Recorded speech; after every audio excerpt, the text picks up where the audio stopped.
Hello, boys and girls. Ladies and gentlemen, my name is Clint Joker. Welcome back to another of My Thoughts on.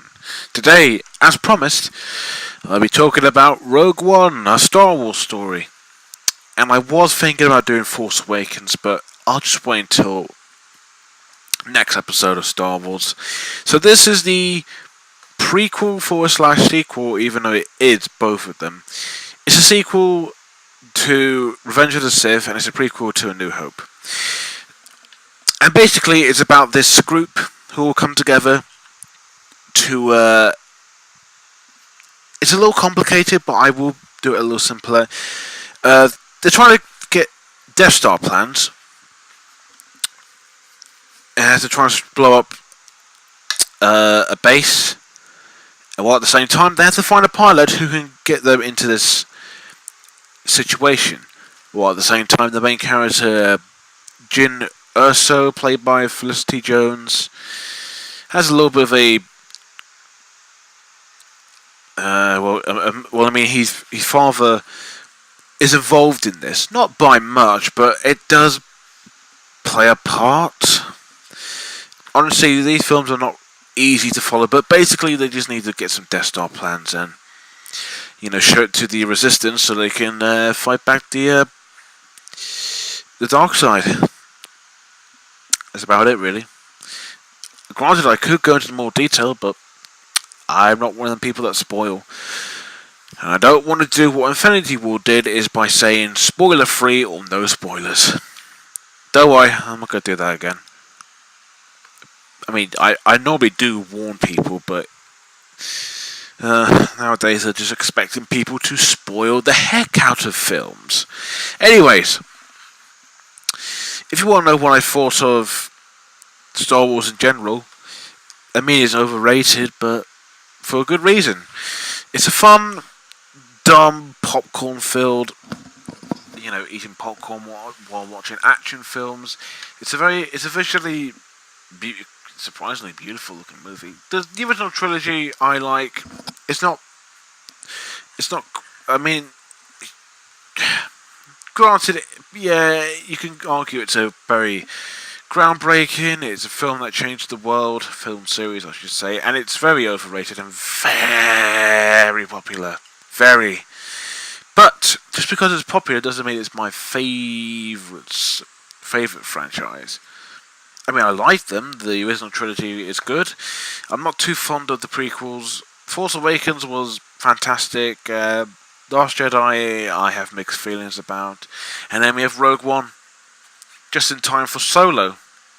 And I'm actually seeing it tomorrow, so coincidence. Well, I can tell you for a fact that this movie, out of all the Star Wars films, actually feels like an art house film. I'll get more into that in the other columns, but it actually feels like not 100% art house, but it definitely has a feeling of similarities, and it does feel slightly different than the other two. There is no lightsaber battles, which is both a good thing and a bad thing, since they are one of the best things about the franchise. And please don't take this the wrong way, but at the Last Jedi point, I think Star Wars is just becoming repetitive with its action and dialogue. It's starting to become Harry Potter levels of just average.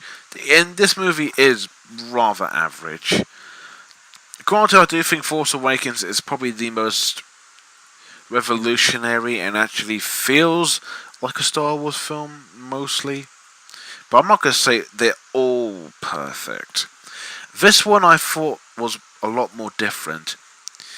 It's executed pretty good for the most part, although slightly confusing at times. But in a film, I like when films give me endings, when they give me something that I might, as the audience, can guess what's next without trying to criticize it.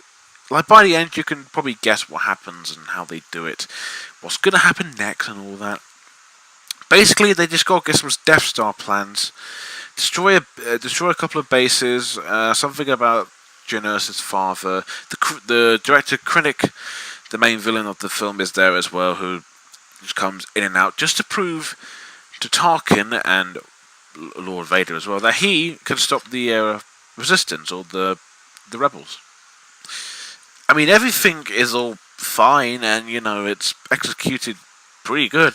I say it's less complicated than not Force Awakens. Actually, Force Awakens was a little complicated. Last Jedi was just, it had far more questions than it had any right to be. At least Force Awakens actually answered a couple, and it got the job done and all that. And it did go by quite quickly.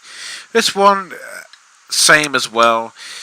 Like, you do care about what's going on, even if it isn't much. The action scenes are all fairly entertaining, and I'll get to the visuals in a minute, but let's just say they have something unique. I don't think there's any subplots apart from Krennic on the Imperial Star Destroyer. He's in the Death Star as well. He's telling his men to fire on that planet, follow the Rogue One. Honestly, there isn't much to say, even if it is spoiler-filled.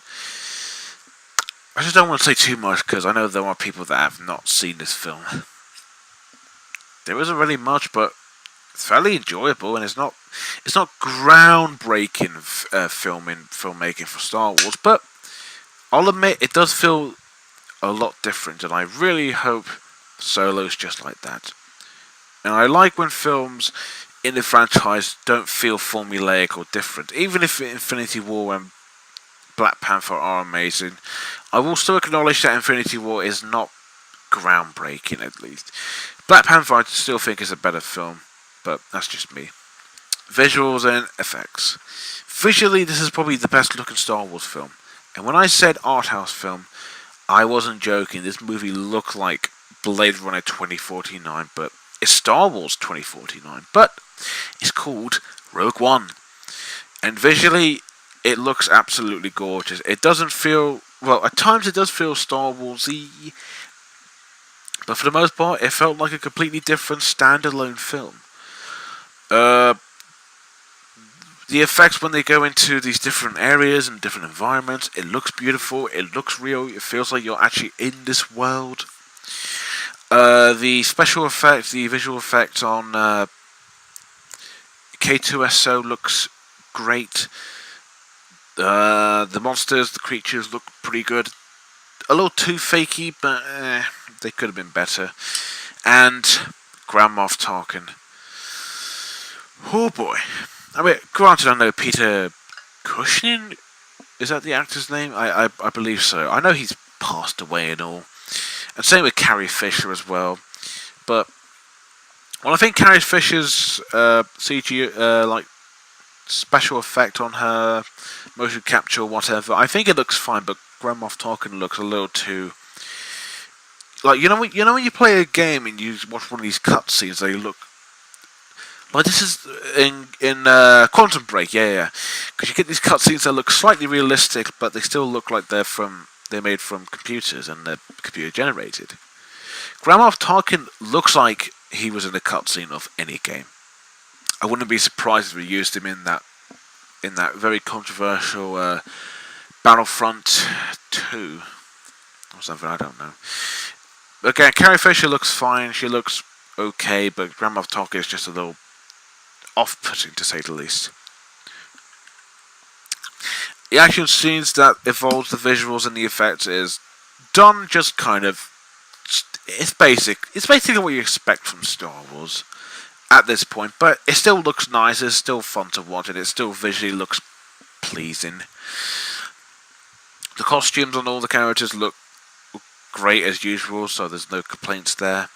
It's just that the only complaint I have is just Grand Moff Tarkin, and some of the monsters do look a bit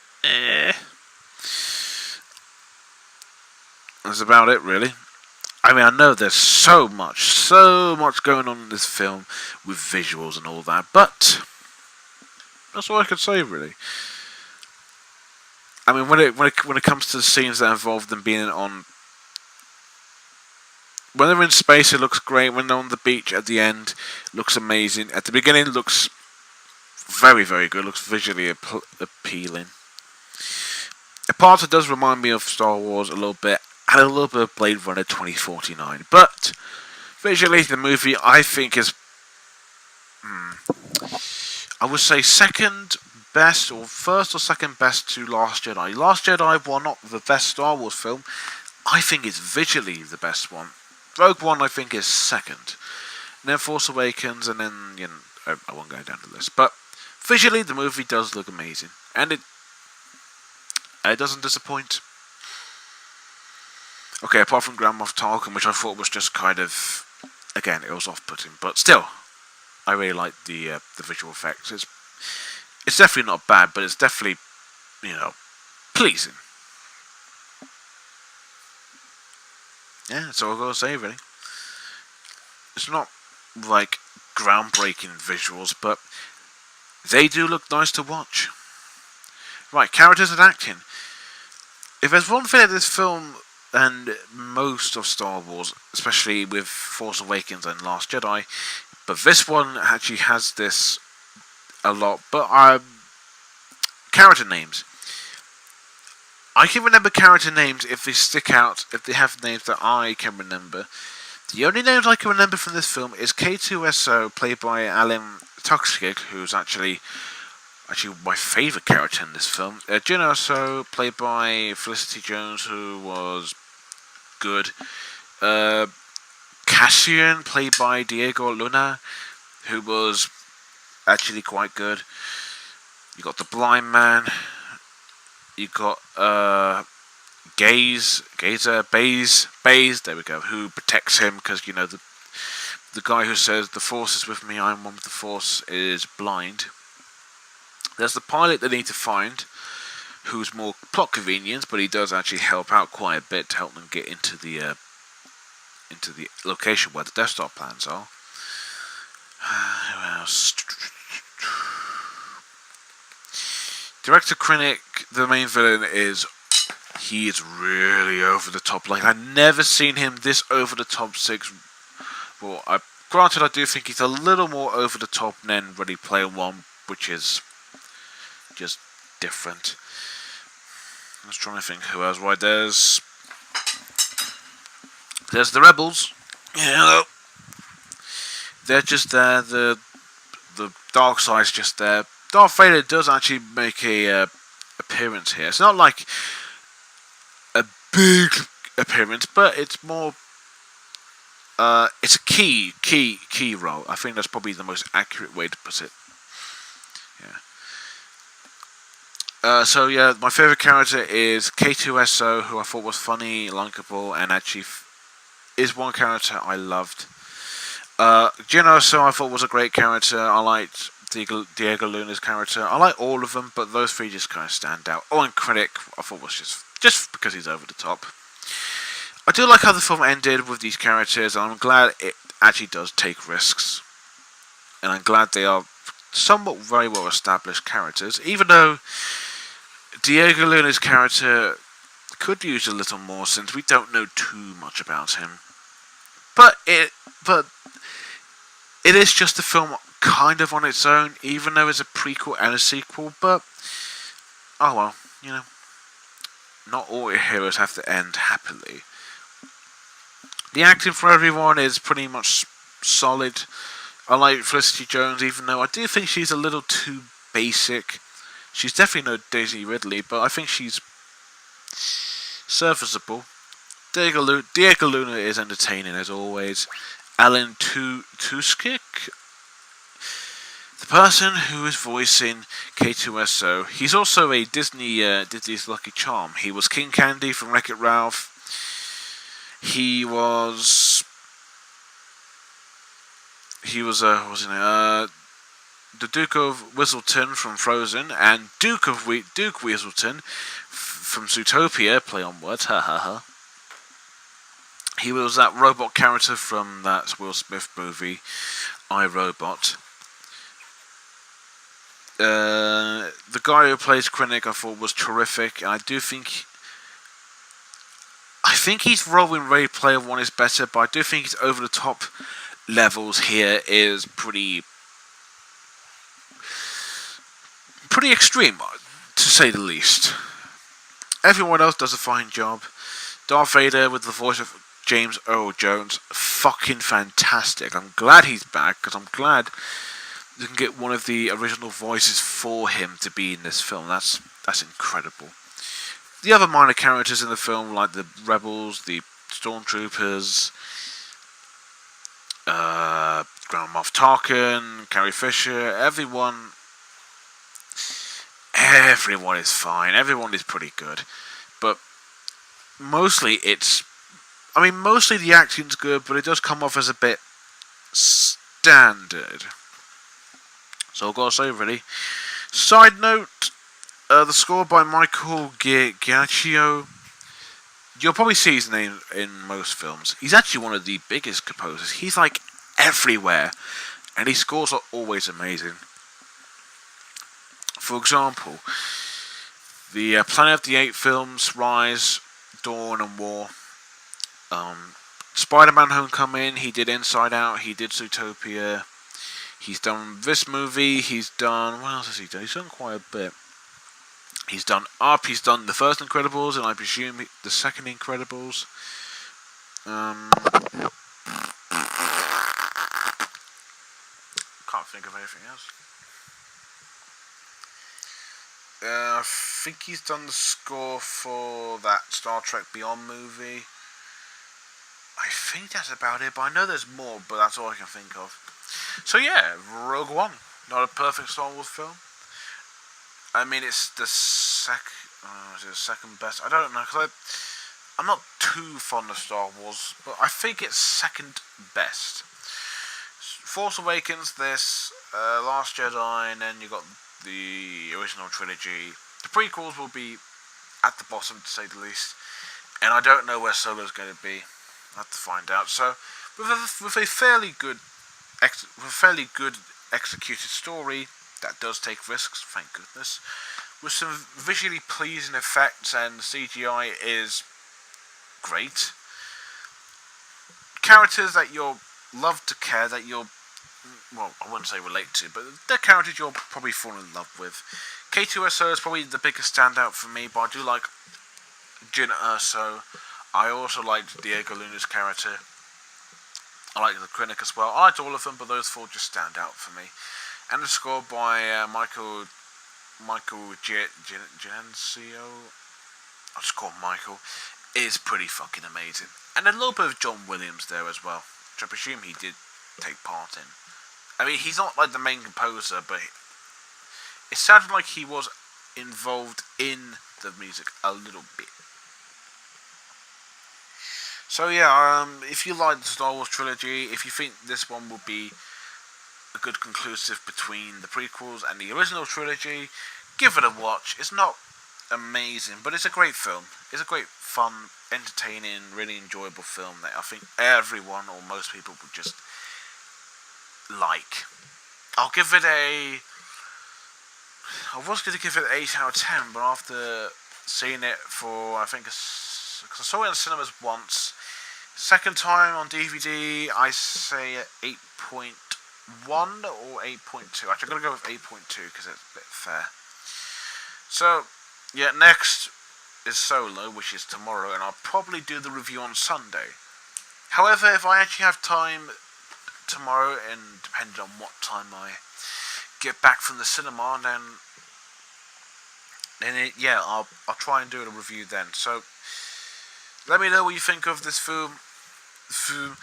Let me know what you think of Rogue One and Star Wars in general. I know there's probably going to be a good mix of people that will say they love it or hate it. But anyways, thank you guys for watching. Don't forget to like, comment, and most importantly, subscribe. And until next time, may the Force be with you. Bye for now.